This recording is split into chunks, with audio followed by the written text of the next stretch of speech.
welcome myself back. Kakayanin ko lang sa lugar ng maraming Pilipino. At ang pag-alaman ko sa Pangasinan pala maraming Ilocano.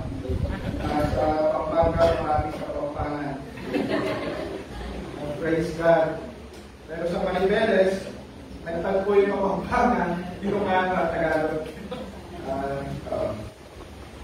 Uli ng Panginoon, ako'y humihingi ng tawad sa hindi ko napuntahan. Pag-pray ninyo na maging Superman ako balang araw. para madalaw. Okay, so salamat po. Una, nagpapasalamat ako sa mga kapatid natin na tumayo dito sa harapan na ito na kahit nanininig ang tuhod. I thank Ate Rudy, Ate Kuya Sai, Ate Mila, Kuya Elmer, Kuya Jay, yan, Kuya Bob, no, yung sa Taipei at Taoyuan, no? Doon din sa Hualien, no? Minsan maganda yun eh, dapat nga lagi-lagi tayo mawala para tumayo ang marami. No? Okay, nagpapatuloy po tayo sa ating series on the book of Acts 13. Ako ay at ito po ay pagpapatuloy sa pag-aaral natin sa book of Acts. Ito po yung history ng early church, no?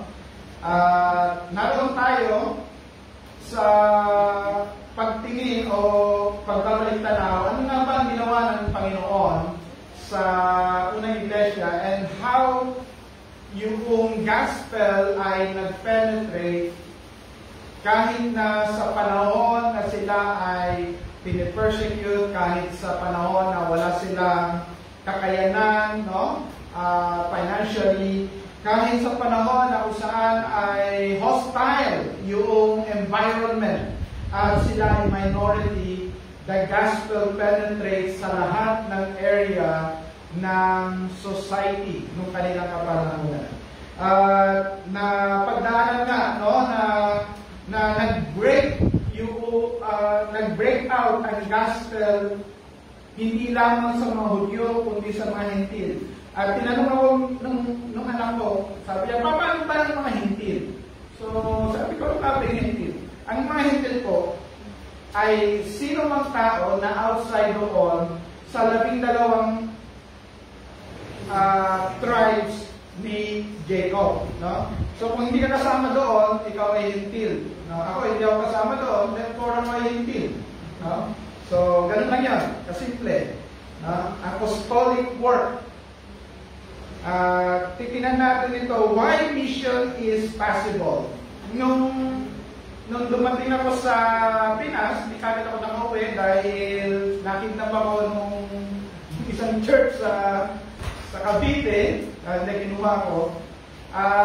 Sabi niya, huwag muna kayo umuwi, dito muna kayo. Pagkatapos ng worship service, pagkatapos ng ay saka kayo uuwi dito sa. So from the airport yun, no? Dala-dala namin yung luggage namin. Napaka-panti lang naman. Pagka 20 kilos kami plus 7. Yun, no? So, dala-dala namin yun. Sa silang. Alam niyo po yung unang church na kung saan ay ginamit ako, ay walang kuryente. No, walang kuryente. No? Walang kuryente yun. Pero yung mga tao ay talagang pa rin, no? Nagpupuri. Kasi natatanda niyo, yun eh, after ng bagyo. No? So, may mga apektado. Yung pangalawa naman, may kuryente, pero walang kisame. Walang aircon. Talagang tumutuloy yung anointing. Yung pangatlo, sa Maribeles naman, walang walls. Walang kisame. No? Open. No? At nasa gitna kami ng bundok. Talagang literal ng bundok. No? Purihin ng Diyos. Ako ay umaalis lamang doon sa kasi sa init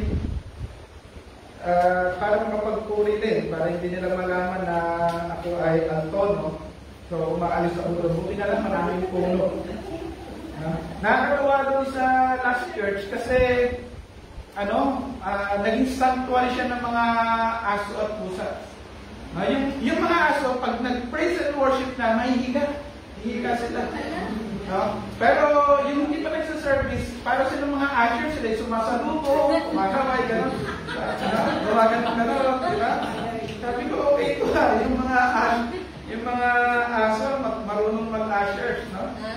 Na-imagine ko lamang po, paano kaya pag umulan yun? Kasi wala namang lupa yun, di ba? Nasa bundok. At yung aso ay dadamba sa'yo, galing sa lupa. No? Ano kaya yung damit ng mga kapatiran? Pero dinadayo nila yung lugar. Meron din ako napuntahan ng church, pero hindi naman din yung worship service. Doon naman sa Pangasinan, sabi ni Kuya Res, gusto pupunta kami sa church, punta tayo sa church. Tapos nakakailang minuto na kami, lagpas na kami sa mga farm, no? Bundok na, masukal na. Sabi ko, may church pa rito. Pagdating namin doon sa Kasukalan, meron ang church. No? Tapos pinupuntahan niya ng mga magsasaka doon. No? At yung pastor ay magsasaka rin. Iba't iba yung forma ng gawain ng Panginoon. No? Hindi lamang sa malls may church. No? Kundi sa iba't ibang lugar, sa iba't ibang kaparaanan, may gawain ng Panginoon. Titingnan po natin paano ba nagsisimula yung apostolic work. No?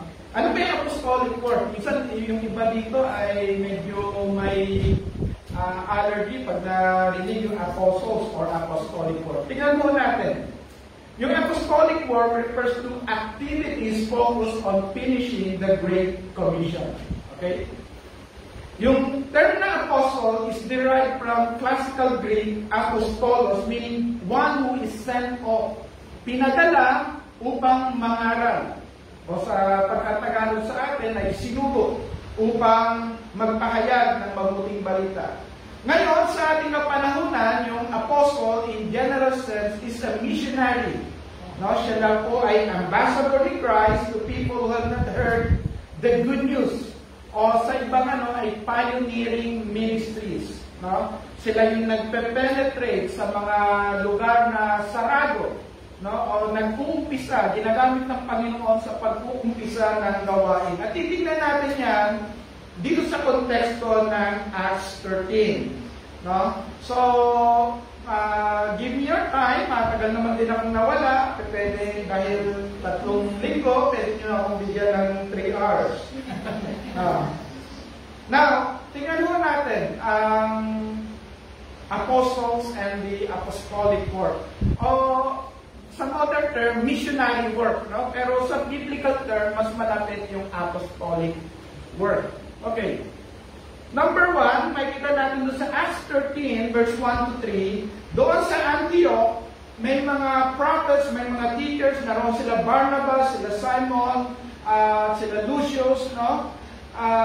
Sila po ay naroon upang magsumamba sa Panginoon, mag-fasting, ang banal na Espiritu, sabi puro sa verse 2, while they were worshiping the Lord and fasting, the Holy Spirit said, set apart for me Barnabas and Saul for the work to which I have called them. Now, sinet apart, hiniwalay, dahil may ipagagawa ang banal na Espiritu kay Barnabas at kay Saul. So, after they had fasted and prayed, they placed their hands on them and sent them off. No, yun po yung salita doon, sent them off. Pinahayop sila. No? Ito po ay isang bagay na noong pa man, no? Ginawa yan ng Panginoong Jesus at ginagawa ngayon dito sa new dimension ng ministry o ng mission ng early church, sapagkat papasok na sila higit pa doon sa mga Hudyo, kundi sa lahat ng tao sa buong mundo. Acts 13 verse 1 to 3, makikita po natin yan na ang banal na Espiritu is the one who initiates apostolic work. No, ang nagpapasimula ng apostolic work ay ang banal na Espiritu. Nangungusap siya. No? At kailan? Saang environment, ang mga tao ay sumasamba. No? Now, may mga tao tayo marin, mag-evangelist na lang ako kaysa mag-worship. Now, remember, kaya may evangelism because of the lack of worship. Magtatapos ang evangelism, magtatapos ang Great Commission, what will last is worship. Kasi pagdating natin sa new heaven and new earth, wala nang evangelism. Ang mananatili ay ang pagsamba sa Diyos na buhay. Yun ay mananatili. Mananatili yung pag-aawitan, mananatili yung pagsayaw, mananatili yung pagpupuri. Wala nang mga ngaral doon. No? Kaya nga yung ministry ng pastor, hindi ko lang yun. Pero yung pagpupuri, panambahan, hanggang doon yun. Kaya yung mga nagsasayaw, maganda kayo. Matagal-tagal na sayawan yun. Yung mga umahawin, matagal-tagal na awitan yun. For eternity, we will worship God. No? For eternity. So, kaya, makikita natin dito, no? Yung worship ay naghahanda ng environment kung saan ang banal na espiritu ay kumikilos upang mangusap doon sa mga tao na inihanda niya at padadala niya kung saan man. No? It's worship. Panumbahan. Bakit mo? Kasi matatandaan mo natin kay si Isaiah. Saan siya kinatagpo ng Panginoon? Kinatagpo siya ng Panginoon doon sa templo at nakita niya kung gaano siya karumi. Habang siya sumasamba, nakita niya kung gaano siya karumi. Diba? Pero sino ang sinend ng Lord? Siya na sumamba at nakita na siya ay marumi at nagtanong, sino ba ang isasend ko? Ang sinend niya ay si Isaiah na naroon sa harapan ng Diyos at sumasamba. The Holy Spirit is the one who initiates apostolic work. Yung evangelism is product din ng worship. Nakikita mo natin dito. Pangalawa, sabi rin sa verse 4, the two of them sent on their way by the Holy Spirit went down to Seleucia and sailed from there to Cyprus. Makikita pa rin natin dito yung working ng Holy Spirit. That the Holy Spirit is the prime sender. No? Is the prime sender. Bagamat sa iba't ibang grupo, may mga committee, no, na nagsasend, may mga mission group, no? But in the end, ang banal na espiritu ang kumikilos at dapat kumilos sa any group na sila ay daluyan lamang ng pagkilos ng banal na espiritu. Na hindi pa pwede sabihin mo na, napaka-importante na evangelism. Ako na lang. No? Isa sa isang tabi ko yung group. I will lead myself. Ako yung mag-evangelize dahil ito pinagagawa ng Panginoon. No? Kung titignan natin, parang maganda, di ba? But in the end, dapat yun ay spirit-led. Spirit-led. No? Hindi siya tawag dito ay minsan kasi merong puso na dapat kine-check natin. Ako ba ay mayroong nakikita, gusto ko lang ipakita na ito ang tama at dapat lagi natin kine-check, baka nag-ano tayo sa rebellious, no? Pero dito makikita natin yung pagpapasakop nila Paul at nila Barnabas at Paul. Now, remember si Paul, from the start, alam niya na siya ay tinawag ng Panginoon para maging mga ngaral. Alam niya yun, di ba? But still, bago siya pumunta sa wider mission, he let himself be under sa leadership ng isang local church doon sa Antioch. No? At habang sila ay nagpupuri, sumasamba, nagpapasti, nag-usap ang banal na espiritu, sila ay sinanong ng church. At the same time, they were sent on their way by the Holy Spirit. May confirmation. May confirmation yung body, may confirmation yung Holy Spirit. hindi yun by their own. Okay. And then when they arrived at Salamis, they proclaimed the word of God in the Jewish synagogue. John was with them as their helper. At may mo natin dito, no? So doon pa rin sila sa pumupunta sa synagogue. Okay? O doon sa mga Hudyo. Bakit? Kasi mas madali. Dahil alam na ng mga Hudyo yung mga nasusulat. Diba? Makikita natin yun sa mga following verses. Tinalakay nila na si Jesus Christ yung promised Messiah. Na si Jesus Christ yung nasusulat. At pinakilala nila sa Jesus. No? Na siya yung sentro ng prophecy. Kaya matatawag natin na yung apostolic work is gospel-centered. Pag sinabi natin gospel-centered, it focuses on the work, on the person of Jesus Christ. Yung accomplishment ni Jesus Christ. Yung ginawa ni Jesus Christ sa cross. No? Hindi lamang doon sa magandang plano ng Diyos sa iyo, kundi ano ang ginawa ng Diyos sa atin. At bakit kailangan si Jesus ay may pahayag? Tingnan mo natin, verse 38. Therefore, my brothers, I want you to know that through Jesus, the forgiveness of sins is proclaimed to you. Napaka-importante yun, no? Na ang tao ay maunawaan niya na siya ay kailangang mapatawad. At pag sinasabi natin kailangang mapatawad ang tao, sinasabi natin na ang tao ay makasalanan. No? Ang tao ay nahiwalay sa Diyos. At si Jesus ang katugunan, si Jesus ang source of reconciliation. Bakit nagkakagulo ang mga tao? Because wala doon ang paghahari ng Panginoon. No? And then sabi doon sa verse 39, through Him, everyone who believes is justified from everything. You could not be justified from the law of Moses. Hindi raw sila mapapatawad, hindi sila malilinis sa pamamagitan ng law of Moses. Paano tayo? No? Paano tayo nalilinis? It's by faith. By grace through faith. Kaya walang makapagmamalaki sa atin, di ba? At yun po yung gospel-centered.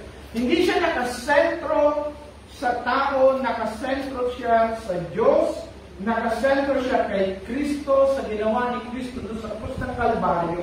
Hindi siya nakasentro sa mabubuting gawa ng tao sapagkat lahat ng ating mabubuting gawa na labas sa Panginoon ay parang maruming basahan lang sa harapan.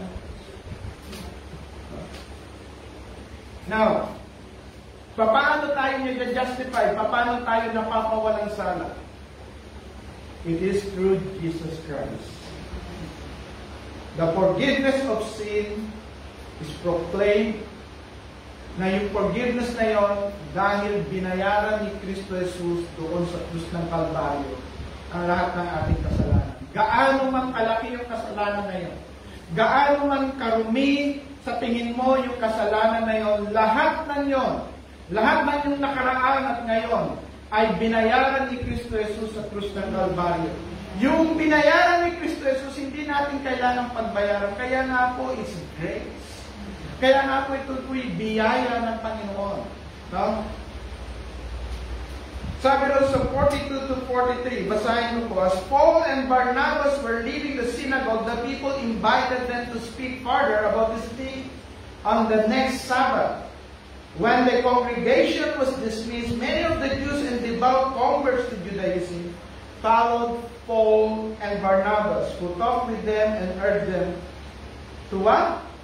To continue in the grace of God. Wala na doon sa law of Moses, but on the grace of God. No? Na yung ating justification, yung pinapawalang sala tayo because of the grace of God, sa biyaya ng Diyos, sa pagmamahal ng Diyos, no? Na si Kristo ang nagbayad at ang binayaran ay hindi mo na kailangan bayaran pa yung ating kasalanan. Now remember, kasalanan po ang sinasabi ko. Baka ma-misquote nyo ako. Hindi ko na kailangan magbayad dahil may nagbayad na. Doon sa kasalanan natin, binayaran mo yun ng Panginoon. Kaya hindi po natin kailangan maging alipin ng kasalanan dahil pinalaya na tayo ito. Hindi natin kailangan dalhin pa yung consequences ng sin dahil binayaran yun ni Jesus Christ. Yung kabayaran ng kasalanan ay kamatayan. Ang kaloob ng Panginoon ay buhay through Jesus Christ. Yung kaloob ko, hindi mo yun wino-work out. Yung kaloob ko ay tinatanggap. Walang, pagka kayo po ay nagtrabaho at binigyan kayo ng salapi, hindi po yung regalo, ang tawag doon ay sahod. Pero kung natuwa sa iyo ang yung employer at binigyan ka ng 100,000 na nakalagay sa red envelope, yun ay grasya, yun ay regalo. Hindi mo pinagtrabahuan yun. Amen. Yun yung grasya, yun ang biyaya. Let us continue in the grace of God. Namumuhay tayo. Kaya nga mo, hindi mo natin kailangan maging judge sa isa't isa. Bakit? Amen. Kasi lahat po tayo ay recipient ng grace. Lahat po tayo ay tinanggap ng Panginoon in spite ng ating kakulitan, in spite ng ating kalokohan, in spite ng ating nakaraan, in spite of tinanggap tayo ng Diyos, tinanggap tayo ng ating Ama. Matatandaan po natin yung prodigal son. Yung prodigal son, nung bumalik siya sa tatay niya, hindi pinamukha ng tatay niya kung gaano siya naging kasamang anak. Anong nang sabi ng tatay niya? Dati itong patay, ngayon ay buhay. Let us rejoice. Ang kailangan lang natin manumbalik sa Ama eh. Diba? Kasi yung panumbalik ay pag-amin na nagkamali ako, nagkasala ako, hindi ako belong doon sa babuyan, belong ako sa bahay ng tatay. Okay. Mga kapatid, hindi natin kailangan mamuhay sa sa lusat ng kasalanan. Bakit? Kasi ang Diyos natin ay mabuti at ang Diyos natin ay mapagpala. Ang Diyos natin ay puno ng grasya. Mapagpatawad. Laging yayakap at yayakap sa atin. Inubos, di ba yung prodigal son, inubos niya na yung yaman ng tatay niya. O yung kanyang natanggap mula sa tatay niya.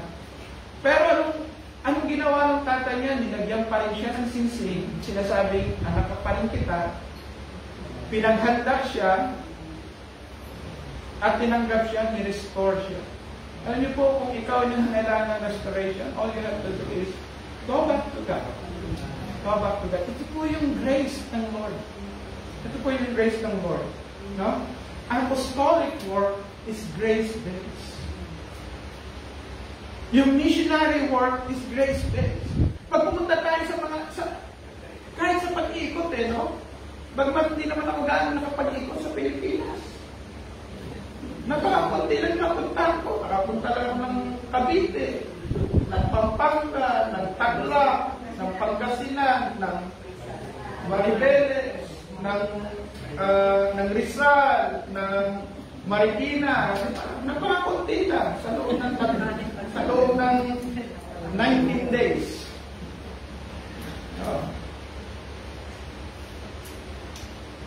Masaya lang kami kasi nakasabay kami doon sa ferry. Kaya sumakses kami doon. Alam niyo yung story ng ferry ay ganito. Kasi ang plano namin dapat ay sasakay kami ng ferry papuntang Maribeles. Sabi, makikita tayo ng ferry para maramdaman natin na maramdaman naman natin yung transportation na medyo nag-i-improve. Kasi 5 hours yung papunta ron.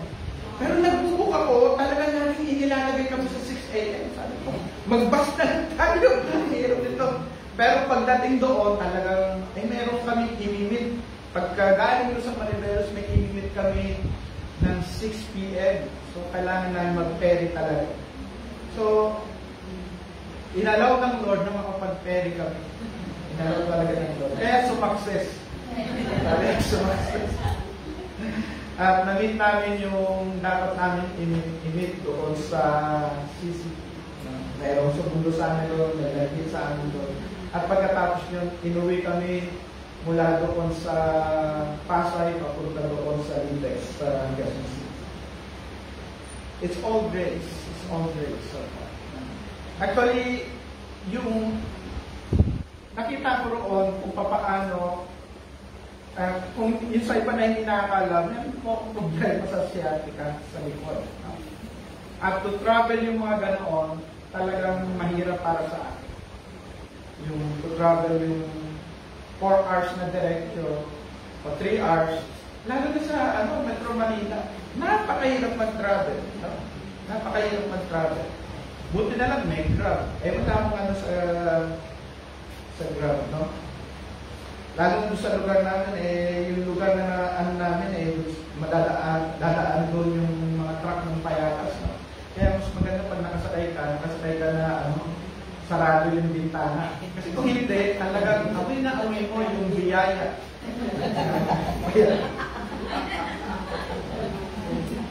Mga kapatid, apostolic work is grace-based. God will allow you to do more than you could ask or imagine. Amen. Hindi dahil magaling ka o mahusay ka, kundi magaling ang Diyos.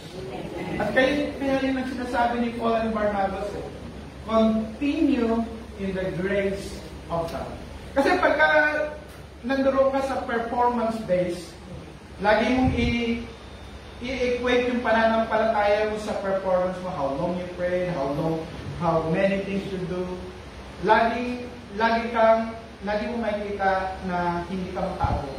Pero kung makikita mo that it's God, no? It's God's work, and He is the one empowering you. He is the one sustaining you. He is the one answering your prayers. Then you will see it's all grace. It's all grace. Yung law, galing yan kay Moses, but grace comes with Jesus Christ. Apostolic work is grace-based. Susunod, apostolic work is global in scope. Hindi lamang siya nakatali sa isang lugar. No? Hindi lamang siya nakatali sa isang lahi. Sabi na sa verse 46, then Paul and Barnabas answered them boldly, we had to speak the word of God to you first. Ito po yung mahudyo. Since you reject it and do not consider yourself worthy of eternal life, we now turn to the Gentiles. For this is what the Lord has commanded us.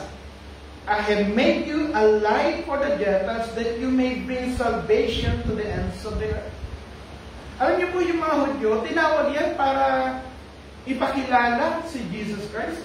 Ipakilala ang Messiah. No? Ipakilala yung kaparaanan ng Diyos. Maging testimony sila. But during this time, matatandaan natin, hindi nila tinanggap si Jesus Christ. During visitation ng ating Panginoon, hindi mo tinanggap. He came to His own, but His own rejected Him. Received Him not. No? Hindi niya tinanggap. Kaya mo sila Paul and Barnabas nag-shift mula doon sa ministry sa mga Hudyo, they shifted doon sa mga Gentiles. And now it became a global scope. Kaya mo tayo naabot ng Ebanghelyo. No? Kaya mo tayo naabot ng Ebanghelyo. Bakit ho? Because marami ho ang pioneering ministers. No? Pioneering work. At makita natin yan throughout the church history. Maraming inangat ang Panginoon, mga lalaki at babae, upang mag-umpisa ng gawain sa iba't ibang lugar. Merong iba na may gawain sa bundok, merong iba na may gawain sa syudad. No? Saan man tayo ilagay ng Panginoon? Hindi issue kung gaano kalaki, gaano kayaman, gaano kalamig o kainit ang lugar. Ang mahalaga, kung saan tayo inilagay ng Panginoon, doon tayo, sapagkat doon tayo pagpapalain ng Lord. Doon tayo ipaprosper ng Lord. No? At yun po yung nakita ko, no? Talagang pinuntahan ko yung una, yung isa pa dun sa pinuntahan ko yung sa Tumana. Yung po yung laging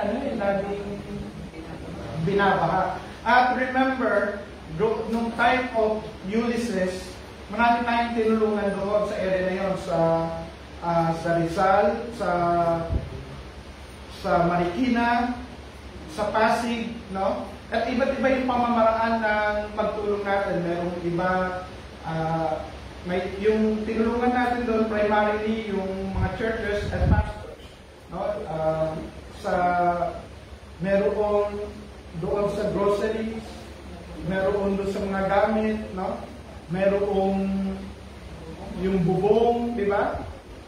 Hindi ko na alam kung gaano karami yung mga churches na yon, pastor. Pero meron isa doon sa mga yon na laging nagtatanong, Pastor, kailan ka uuwi?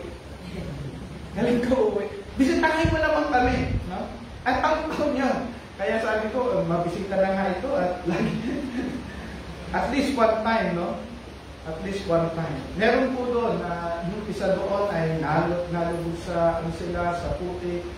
They were able to recover. No?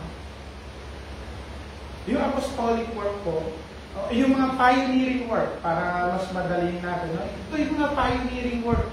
No? Sila ay for 4 years. Yung isa naman ay 7 years. Yung pinakahuli sa Maribeles ay 2 years pa lamang sila. Magto 2 years sila next month. No? Paano gumawa yung Panginoon doon? No? Sa taas sila ng bundok. Alam niyo po, bago kami dalhin doon sa Perry, dinala nila kami sa mas masukal pa at doon, merong nag-donate sa kanila ng 500 square meter for church lang. Doon sila. Doon pala sa probinsya, halos lahat sila ay may single at may mga motor. No?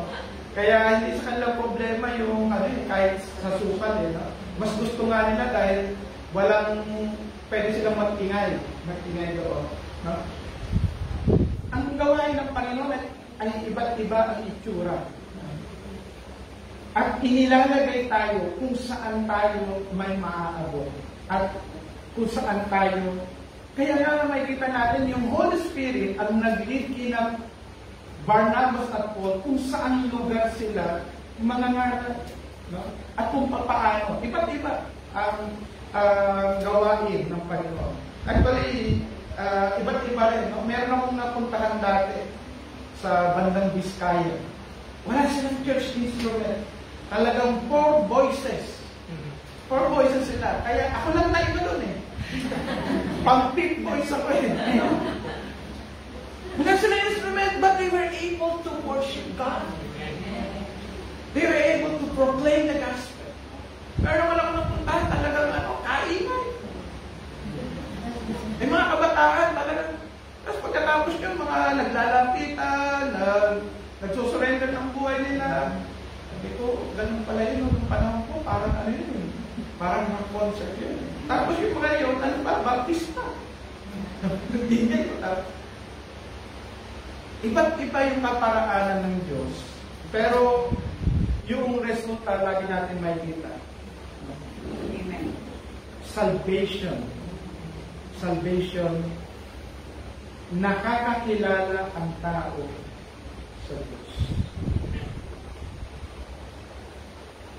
May kamit ako nung bumalik na kami mula doon sa pag-iikot, may minute ako nung isa namin ka-partner. Nag-print na sila ng Bible. Sabi, bigay mo nga sa akin yung mga kontak mo na yung pinuntahan mo at bibigyan natin ng Bible. Tapos isa doon sa mga Bibles nila na piniprint, yung mga New Testament nila. Yung Old and New, meron sila. Tapos yung New Testament, meron sila yung millennial version. Sabi ko, bakit ito parang konyo? Sabi niya, hindi, pastor, kasi yung inaabot natin dyan ay yung mga kabataan. No? Ako, hindi ako maaabot ng version ng Bible na yun eh. Pero yung mga kabataan naaabot. Kasi taglish. Taglish. No? Sabi ko, konyo, sabi ko, hindi konyo yan, millennial. Ganun pala yun. Apostolic work is global in scope. Hindi siya nakatali lamang sa isang kultura, hindi siya nakatali sa isang uri ng how we worship, no? Kundi ang Diyos ay gumagawa at kumikilos sa iba't ibang kaparaan. Iba't ibang kaparaan. Pagka na-meet ninyo yung mga tao na nagre-reach out sa mga politiko, no? Sa totoo lang, yung lahat ng politiko may mga missionary na naka-assign dyan. May mga kaibigan ng mga pastor na naka-assign doon sa Mindanao, sa Taga-Norte. No? Meron akong mga kakilala gano'n. Why they are? Kasi alam natin na ang tao pag naliwanagan, yung kanyang pamamahala magiging liwanag. Kaya ang gospel ay napaka-importante. Napaka-importante. At ang part natin bilang mananampalataya ay ipanalangin. Ipanalangin ang lahat. No? Ipanalangin ang lahat. Ang lahat. Yun po ang sinasabi sa atin. Pray for the emperor. Pray for the king. Pray for every people. Bakit po? Kasi pag may kapayapaan, mas madali ang pagkalat ng Ebanghelyo.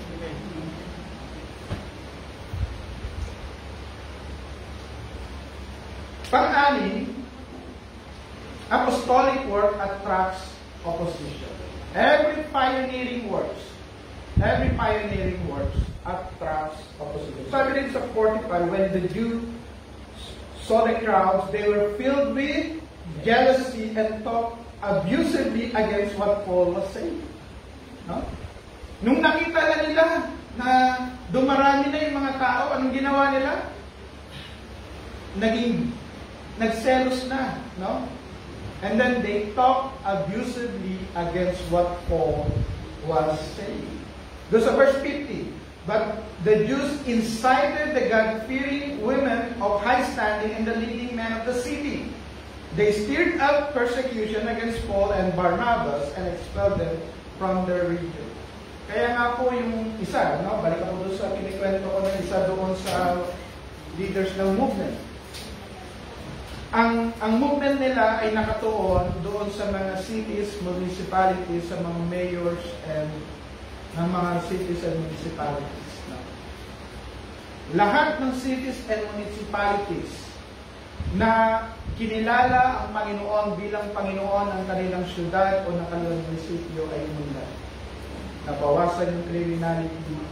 Ang pamamahayag ng salita ng Diyos ay lumaganap.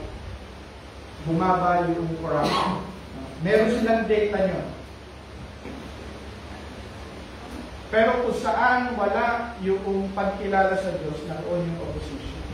Naroon yung mahirap na pagkilos. Kaya nga po dito yung mga Hudyo, in-incite nila yung God-fearing women of high standing and leading men of the city. What if, by God's favor, yung influence ng Christianity ay ma-influensyahan yung mga leading men of the city? Magkakaroon ng table turning. Gospel work ay magiging mas laganap. At nangyayari na po yan. No? Nangyayari na po yan. May mga ilang pinuno ng syudad na kumikilala na sa Panginoon. At makikita natin yung pagbabago na nangyayari. So, apostolic work attracts opposition. Mag-attract po yun. Lahat ng pangunahing gawa at kilos ng Panginoon will attract opposition. Magkakaroon ng persecution. Di ba? Pero hindi ibig sabihin yun, wala sa atin ng Panginoon. Apostolic work will attract opposition. Panghuli, apostolic work will prosper. When the Gentiles heard this, they were glad and honored the word of the Lord, and all who were appointed for eternal life believed. The word of the Lord spread through the whole region. Yung gustong pigilan ng mga Hudyo, yung pagkalat ng Ebanghelyo, anong sabi doon sa verse 49? The word of the Lord is spread through the whole region. The word of the Lord. Bakit po? Kasi sa totoo lang, negative and positive publicity ay positive pa rin. No, tinatry nila, huwag na kayong mangaral, huwag na kayong Ang nangyari, yung mga tao nagiging curious. No? Nagiging curious saan? Sa gospel. Nalalaman nila, ay, mayroon palang ganon. Once na ang gospel ay naging public, people will be able to decide. I-oppose ba namin yan o susunod kami yan? Kaya, maging yung persecution, maging yung opposition sa Panginoon, all things work together for good. Sa pioneering work, sa apostolic work, all things work together for good. Remember, doon sa Acts 7, noong pinatay nila si Stephen, hindi napigilan yung gospel lalo pang kumalat. Amen? Kapag parang siyang cancer, no? Nung binutas, lalo pang kumalat. Apostolic work will prosper. Bakit po? Sabi yung ng salita ng Diyos, sa end time, no? The glory of God will cover the whole earth as the water covers the sea. It will cover. Hindi po matatalo ang kabutihan. Hindi po matatalo ang ebanghelyo. Yung blood of the martyrs, sila po yung fertilizer ng gospel. Sila po yung seed ng gospel. Mayroon at mayroon. No?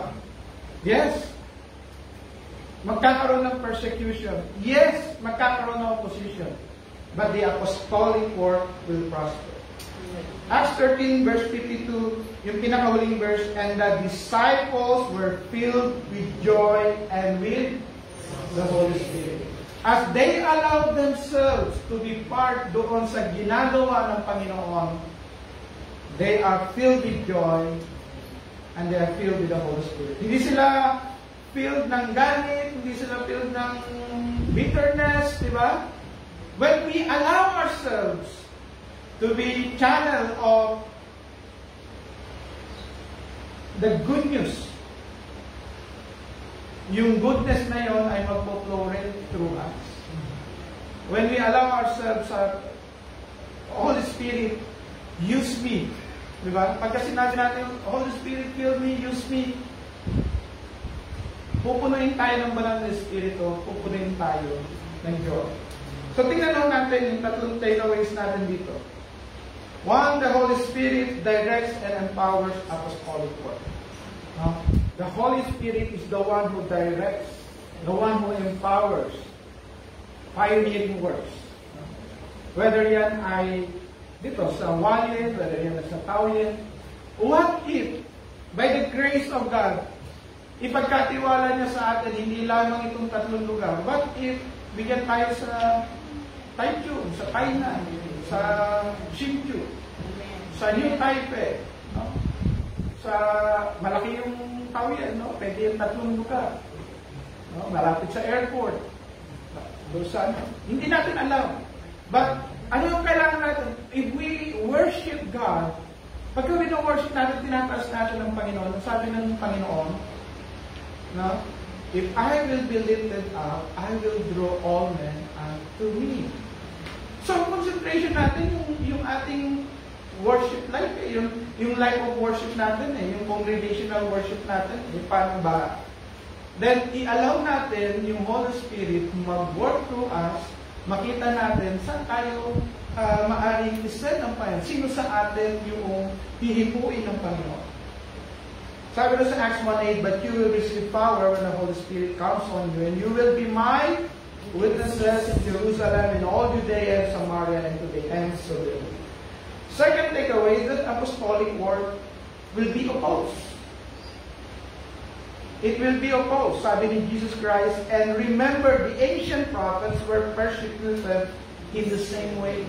Yung mga propeta nga na-persecute. Kayo, ang kausap niya po rito yung mga apostles. Kayo rin ay maper-persecute. No? Huwag mo natin tanggalin yun sa equation. Huwag mo natin tanggalin yun. Bakit po? Kasi kasama yun sa apostolic work o sa ministry ng gospel.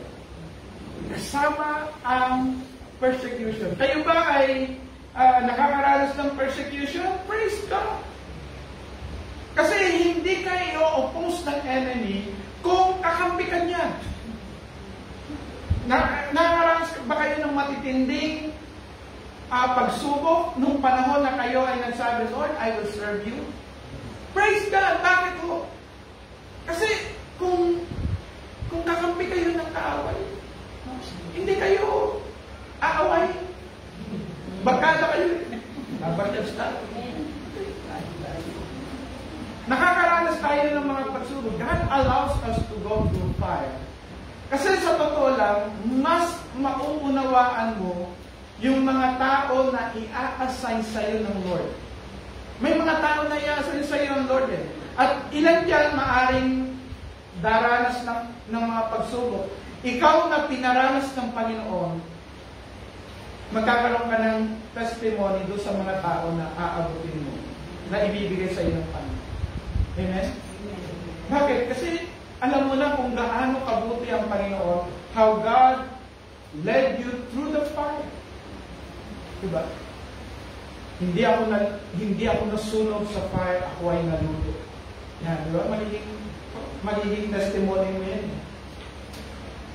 Pag inalaw ka ng Lord na mag-go through fire of persecution, fire of hardship, hindi para ka sunugin, kundi para ka ihanda, para ka lutuin.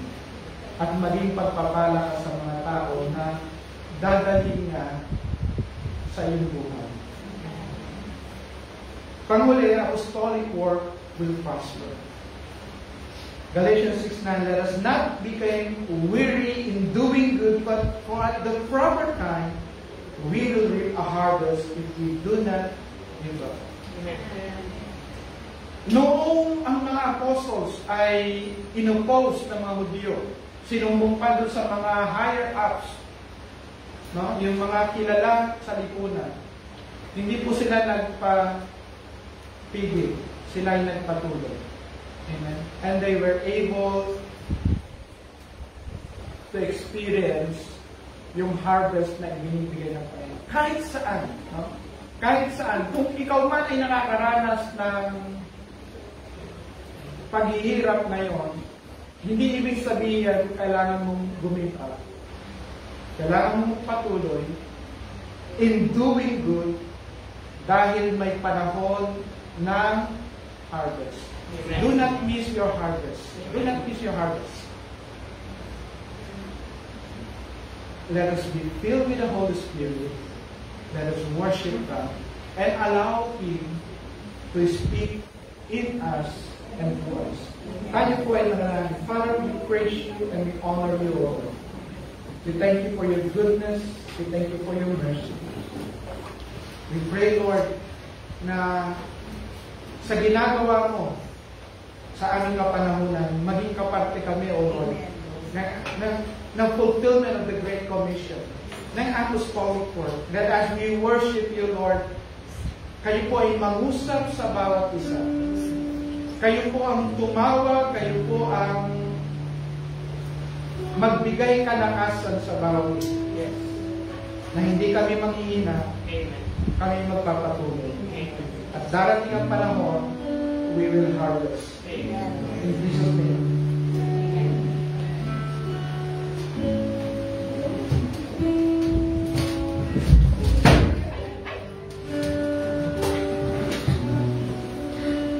Magandang umaga po sa lahat, and good news or bad news ba sa ating lahat, hindi lang pala si Pastor the one na may special calling to be sent para mag-spread ng gospel. Good news or bad news? Once